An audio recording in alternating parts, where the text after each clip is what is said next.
네, 지금 이제 처음 패널로서 발표를 드리는데 제가 국민의힘 가상자산위원회 소속이 아닌데 뭔가 착오가 있으신 것 죄송합니다. 같습니다.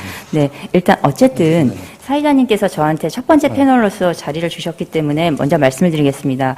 박성원 이 변호사님께서 굉장히 그 시장의 현황에 대해서 아주 디테일하고 구체적으로 분석을 해주셨는데 그 지금 테라와 루나의 가격 폭락으로 인해서 이미 두 차례의 거래소 대표들과 당정 협의회가 있었습니다.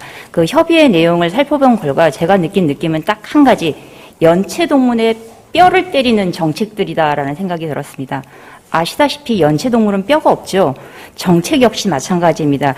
규제의 효율성을 얘기하지만 규제 적용 대상자가 명확해야 되고 규제의 목적과 규제의 결과에 대해서 우리가 고민해야 됩니다.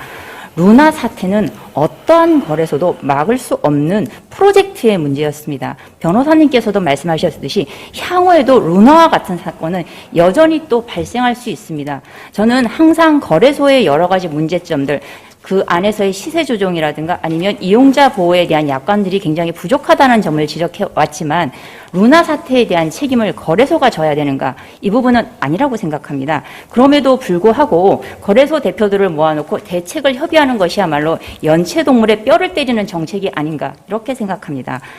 만약에 마이카와 같은 그런 규제가 국내에 있었다 한들 이 사태를 막을 수 있었을 것인가? 그렇다면 유럽에서도 이 마이카가 있는 이상 루나의 피해자가 발생하지 않았어야 하는데 거기에서도 여전히 루나의 피해자가 있었고 루나로 투자의 모든 것을 상실한 사람들이 죽음으로 몰렸습니다. 그렇다면 이 규제 방향성이 무엇인가가 굉장히 명확해야 되는데 지금 그 규제, 여전히 자율규제를 얘기하지만 마치 제가 느끼는 느낌은 무언가 시공간이 오그라들던가 아니면 어떤 물리적인 왜곡이 있어서 2017년으로 돌아간 느낌입니다. 여전히 그때에도 거래소 자율규제를 이야기했고 한국 블록체인 협회를 만들어서 거래소 자율규제를 추진했습니다.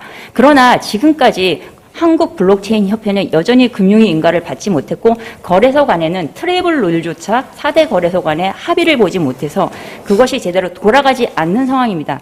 이제 다시 거래소 자율규제를 이야기하는데 여기서 과연 어떤 성과를 거둘 수 있을지 의문입니다. 그렇다면 자율규제가 문제가 아니라 실제로 이 규제가 실제적으로 돌아갈 수 있게 하는 어떤 시스템적인 문제가 이야기되어야 되는데 이런 이야기는 전혀 나오지 않았습니다.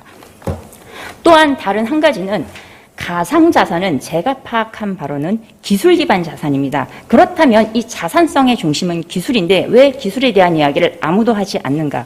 그리고 우리나라 유일의 쟁글, 후인평가 기관인 쟁글조차도 루나로 가격 폭락이 될 때까지 A+ 최고위 등급을 주었습니다.